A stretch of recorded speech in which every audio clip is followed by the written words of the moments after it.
Саламатсыңарбы балдар? Балдар, көгілдір экранның алдында ыңғайлы отырып бүгінгі сабаққа көңіл бөлгілі. Біздің бүгінгі сабақта өте тұрған темабыз адамдың денсаулығы жана анын бұзылышын алдын алу деген тема бойынша тоқталабыз. Біз бүгін сабақтың жүрішінде өзгөчө эмнелерге көбірөөк көңіл бөлөлү. Демек біз сабақтың жүрішінде адамдың организміне таасир етүүчү физиологиялык адаптациянын түрлөрү менен таанышат экенбиз. Андан сырткары адамдын организминин бузулуучу терс көрүнүштөрдүн негизинде пайда болгон ооруларды аныктайт экенбиз. Жоса адамдын организминин физиологиялык адаптациясы дейт экенбиз. Демек физиологиялык адаптация адам кандай гана чөйрөдө жашап жатпасын, мына ошо курчап турган чөйрөгө анын организминин жана өзүнүн ыңгайланышынын негизинде пайда болот экен. Мына ушул адамдын физиологиялык адаптациясынын төмөндөгүдөй түрлөрү бар. Биринчи, адамдын организминин физиологиялык адаптациясынын биринчи түрү бул экологиялык адаптация. Андан кийин мындан башка эволюциялык адаптация. Эволюциялык адаптация деген бул адамдын ошо курчап турган чөйрөгө карата анын жүрүм турумунун, кыймыл аракеттеринин ыңгайланышып, же болбосо курчап турган чөйрөдөгү ар кандай абиотикалык шарттардын таасир этишинин негизинде организмдеги ар кандай өзгөрүүлөрдүн пайда болушу жана расалардын жана расачалардын келип чыгышы мына ушул адамдын физиологиялык адаптациясынын эволюциялык адаптациясы болуп саналат экен. Мындан башка дагы адамдын адаптациясына физиологиялык адаптациясына этологиялык адаптация. Же болбосо бул этология деген сөз бул адамдын жүрүм туруму жөнүндөгү илим болуп саналат экен. Мындан башка дагы адамдын организминин физиологиялык адаптациясына курортология кирет экен. Бул курортология деген адамдын денсаулыгын чыңдоого атайын курулган санаториялар же болбосо дем алуу үйлөрү болуп саналат. Ошондой эле адамдын организминин физиологиялык адаптациясы бул эмгек жана спорт болуп саналат экен. Мына ушул адамдын организминин физиологиялык адаптациясынан мисал үчүн биз экологиялык физиологиялык адаптацияны алып карай турган болсок, буга карата бул жер бетиндеги адамдар, деңиз адамдары, чөл адамдары жана тоолук адамдар болуп 3 чоң топко бөлүнүп карайт экен. Деңиз адамдары бул экологиялык физиологияга карата ошол деңиздин, океандардын, суунун жээгинде жашаган адамдардын физиологиялык өзгөчөлүктөрү жана ошол ал курчап турган деңиздин жээгинде жашоого организмдин адаптацияланышы. Бул албетте деңиз адамдары менен чөл адамдарын салыштыруу өтө кыйын. Жолсо чөл адамдарын деңиз адамдары жашап аткан жерге, деңиз адамдары жашап аткан адамдарды чөл адамдары жашап аткан жерлерге алып барып жашатсак, алардын организминин адаптацияланасына чейин буларда сөзсүз түрдө ар кандай өзгөчөлүктөр болот. Себептен деңиз адамдары бул ошол деңиздин жээгинде жашагандыктан булардын эң негизги азыктары албетте бул балык болушу мүмкүн. Ошондой эле ошо деңиздин жээгиндеги өскөн өсүмдүктөр, балырлар кээ бир, мисалы үчүн биз кээ бир тамак ашка колдонуучу балырлар да бар. Ал эми чөл адамдары болсо, бул ошол чөлдө жашагандыктан булардын жашаган экологиясы мүмкүн бул жайдын аябай ысык күнүндө булар күндүсү плюс 40 градустан плюс 60 градуска чейинки ысык болот. Мына ошол ысык болгон убакта булардын мезгилдеринин алмашышына карата булардын жашоосунун физиологиясы да өзгөрүшү мүмкүн. Жайдын ысык күнүндө мүмкүн алар күндүсү укташып, түнкүсүн алар жумушка же болбосо ишке жөндөмдүүлүгү, активдүүлүгү башталат. Мына бул дагы ушул экологиялык физиологияга карата адамдардын адаптацияланышы.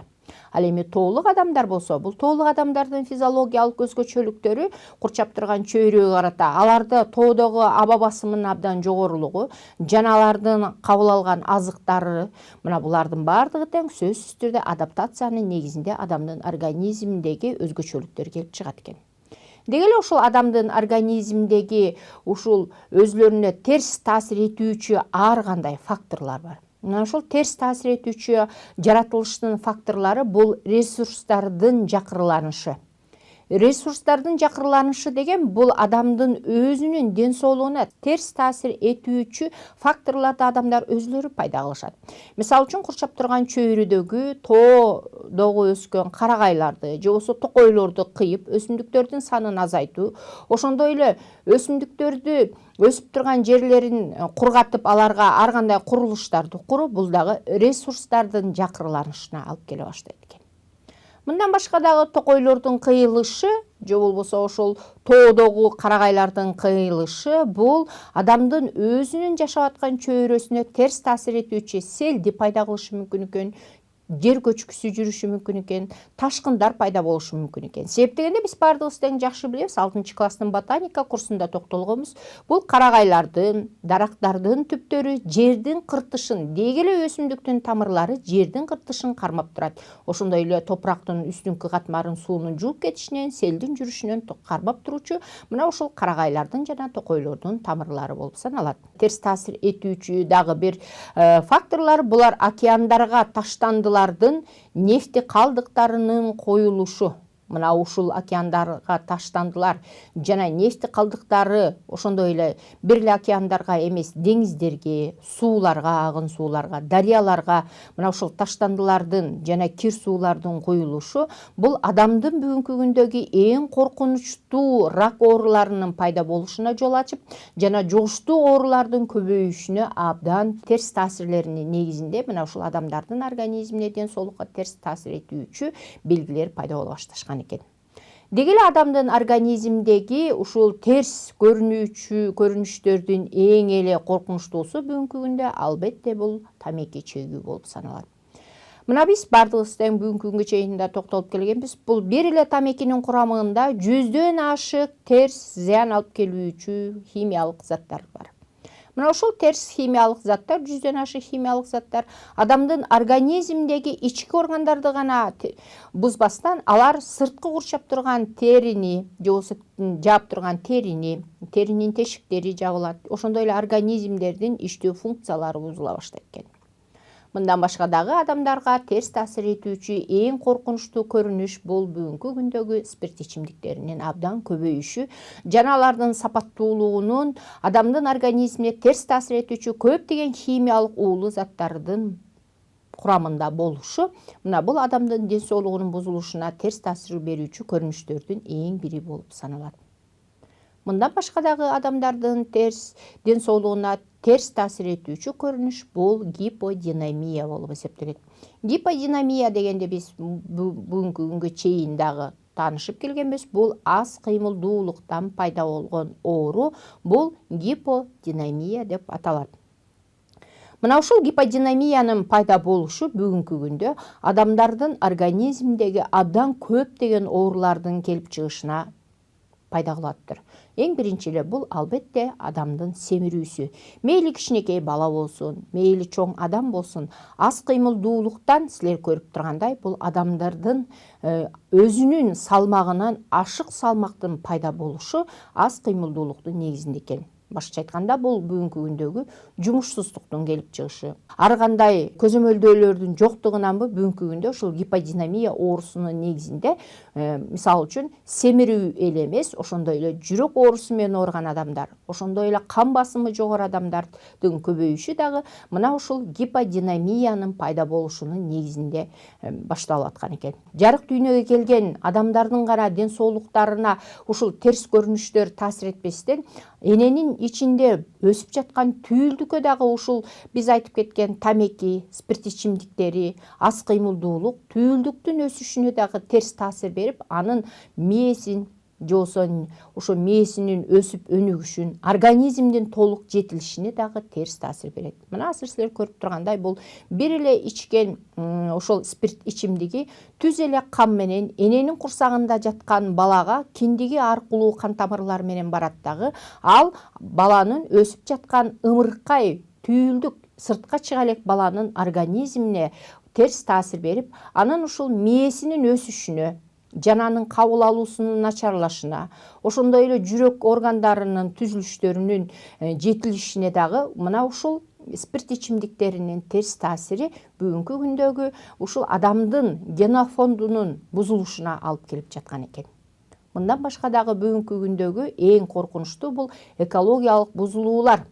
Экологиялык бузулуулар бул албетте экологиянын бузулушунда ар бир адамдын дем алып жаткан же болбосо жуткан абасы бузула баштайт экен. Мындан башка дагы ушул экологиянын бузулушу бир эле абаны бузбастан ал биздин кабыл алып аткан азык затыбыздын курамын, ошондой эле ичип аткан суунун бузулушу дагы ушул экологиялык бузулуулардын эң негизгисинен келип чыгат экен. Мындан башка дагы мисалы үчүн тоолордо көмүлгөн уулуу жана радиоактивдүү заттардын абдан көбөйүшү ар кандай айыкпас ооруларга, рак ооруларына жана шишик ооруларынын келип чыгышына бирден бир себеп болуп саналат. Мындан башка дагы бүгүнкү 20 жана 21 кылымдагы өтө коркунучтуу бүткүл дүйнө боюнча адамдын организмине, өзгөчө жаш өспүрүмдөрдүн өсүшүнө терс таасир берүүчү бул компьютер жана интернет болуп эсептелет. Бүгүнкү күндө жаш балдар ушул абдан интернетке кызыгуусунун негизинде булар кыймылсыз күнү түнү интернетте отуруу булардын аң сезиминин бузулушуна, ошондой эле организминде бүгүнкү коркунучтуу 21 кылымдын оорусу болуп саналган глиомдун пайда болушуна бул эң биринчи таасир болуп эсептелет. Глиом деген бул мээнин шишиги. Мына ушул глиомдун пайда болушун бүткүл дүйнөдөгү ушул ден соолукту жана саламаттыкты сактоо боюнча администрациялардын изилдөөсү боюнча бүгүнкү күндө ушул жер бетиндеги компьютердин абдан берилиши, балдардын бүгүнкү жаш өспүрүмдөрдүн берилиши, алардын аң сезиминин кабыл алуусунун начарлашына алып келип жаткандыгын окумуштуулар изилдеп, акырындык менен барып бул адамдардын аң сезими кабыл алуусу начарлап, балдарды ар кандай ушул глиом сыяктуу оорулардын пайда болушу жана күчөп жаткандыгын аныкташкан экен. Бул глиом деген бул мээнин шишиги деп айттык. Бул ошо мээнин шишиги бир эле мээнин ичинде шишикти пайда кылбастан бүгүнкү күндө көздөрдө дагы ошо глиом оорусунун пайда болуп жаткандыгын окумуштуулар изилдеп жатыптыр. Мындан башка дагы бүгүнкү күндөгү эң коркунучтуу бул терс ден соолукка терс таасир этүүчү бул албетте уюлдук байланыш телефону. Мына ушул уюлдук телефондордо мисалы үчүн 8 жашынан баштап балдарга уюлдук телефонду алып бере башташат. Ал эми 8 жаштагы балдардын бул баш сөөгү негизинен адамды ушул уюлдук телефондун ичиндеги эң күчтүү ультра нурларды жана үндөрдү кабыл алууда мээге өткөрбөй турган бул адамдын баш сөөгү болуп саналат. Чоң адамдардын баш сөөгү абдан калың болгондуктан буларды көп өткөрбөйт экен. Ал эми кичинекей 8 жашынан баштап уюлдук телефонду көтөрүп жүргөн балдардын мээси же болсо ошо мээсин коргоп турган баш сөөгүнүн жукалыгы алардын ушул мээсиндеги ушул мелатонин гормонунун бөлүнүп чыгышын абдан азайтып жаткандыгын жана ошондой эле бул балдардын ушул уюлдук телефонду көп колдонгондугу үчүн ар кандай шишик ооруларынын пайда болушу, ошондой эле көз ооруларынын пайда болушу, ошондой эле ортоңку кулактагы угуу органдарына терс таасир берүүчү ар кандай оорулардын пайда болушу мына ушул өтө күчтүү уюлдук байланыш телефондорунун колдонуунун негизинде келип чыгып жаткандыгын бүгүнкү күндө окумуштуулар абдан изилдеп, бул телефондорго адамдын организмине зыян келтирбей турган да кандай каражаттарды колдонсок болот деп мына ушунун үстүндө изилдеп жаткан экен.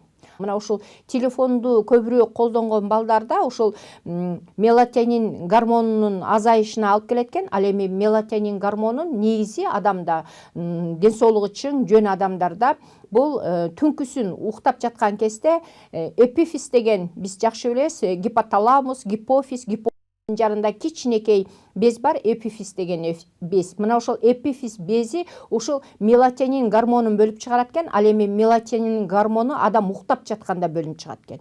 Бул гормон болсо ушул кечке чейинки адамдардын организминдеги өлгөн же болсо бузулган клеткаларды калыбына келтирүүчү гормонду бөлүп чыгарат экен дагы. Ал ушул адам уктап жатканда ошол бузулган клеткалар жана өлгөн клеткаларды калыбына келтирүүчү гормон экен. А эгерде ушул уюлдук телефонду эртеден кечке чейин колдонуп, же болбосо түнү күнү менен колдонсо, анда бул эпифиздеги ушул мелатонин гормонунун бөлүнүп чыгышы азая баштайт экен дагы, акырындык менен баланын уйкусу бузула баштайт экен, жүрөгү айлана баштайт экен, кан басымы жогорулайт экен, ошондой эле жүрөк ооруларына чалдыгат экен, дагы ошондой эле шишик ооруларынын келип чыгышына шарт түзөт экен. Ошондуктан ар бир ата эне жана ар бир мектепте билим берүү тармактары мына ушул балдарды интернетке отуруу жана ушул уюлдук телефондорду туура пайдаланууга үйрөтүү бул ар бир адамдын, инсандын эң негизги эмнеси болуп саналат экен, эң негизги бөлүгү болуп саналат экен. Ушул адамдын организмдеги экологиялык бузулууларга жол бербөө жана организмди туура өстүрүү бул ар бир адамдын ыйык милдети экен. Эң биринчи адамдын ден соолугу чың болуш үчүн бул дайыма эртеден кечке чейинки жайдары мүнөз болуп же болбосо жайдары жашоо. Жайдары жашоо деген бул туура мамиле болуп эсептелет. Экинчи бул адамдын организмдеги ден соолуктун бузулушуна жана организмдин туура өсүшүнө эң бир ыйык шарт бул туура азыктануу болуп эсептелет. Азыктануу дагы бул адамдын организмдеги ден соолукту чыңдоонун эң биринчи баскычы. Андан кийин бул энергияны туура сарптоо. Мына ушул кабыл алган азыктардын негизинде сөзсүз түрдө адамдарда энергия пайда болот. Мына ушул пайда болгон энергияны туура сарптоо бул ар бир адамдын эң негизги милдети. Ошондой эле мына ушул адамдын организминин бузулушуна терс таасир берүүчү бул чөйрөнүн бузулушу. Ошондуктан биз эң биринчи чөйрөнү биз таза кармашыбыз керек экен. Анда мен ушул өтүлгөн тема боюнча силерге төмөндөгүдөй суроо дайындадым. Бул суроого көңүл бөлүп жооп бергенге аракет кылып көргүлө. Анда гиподинамия бул сүрөттүн кайсынысына дал келет дейт. Бул жерде 3 сүрөт турат. 3 сүрөттүн кайсы сүрөтү гиподинамия оорусун алып келүүчү сүрөт болуп эсептелет. Тамеки чегүүбү, же компьютерде отуруубу, же тамеки чегүүбү, кайсынысы гиподинамия оорусун алып келет. Албетте бул боюнча баардыгыңар ойлонуп жатат болушуңар керек. Бул суроонун туура жообун мен силерге көрсөтүп кое берейин. Албетте компьютерде кыймылсыз отуруу, же болбосо эртеден кечке чейин телевизор көрүп отура берүү, интернетте отура берүү, же болбосо кыймылсыз отуруп телефон менен сүйлөшүү бул эң биринчи гиподинамия оорусунун алып келүүчү себептердин бири болуп саналат экен. Мына балдар, мен силер менен бүгүн ушул адамдын ден соолугунун мааниси жана ал адамдын организмдеги ден соолуктун бузулушуна таасир этүүчү кандай факторлор жана себептер бар, мына ушул боюнча аз да болсо түшүнүк бердим. Албетте бул боюнча дагы үйүңөрдөн китептен карап окуп чыгат болушуңар керек. Ал эми мен ушуну менен бүгүнкү сабагымды аяктайын. Кийинки сабакта жолугушканга чейин саламатта калгыла.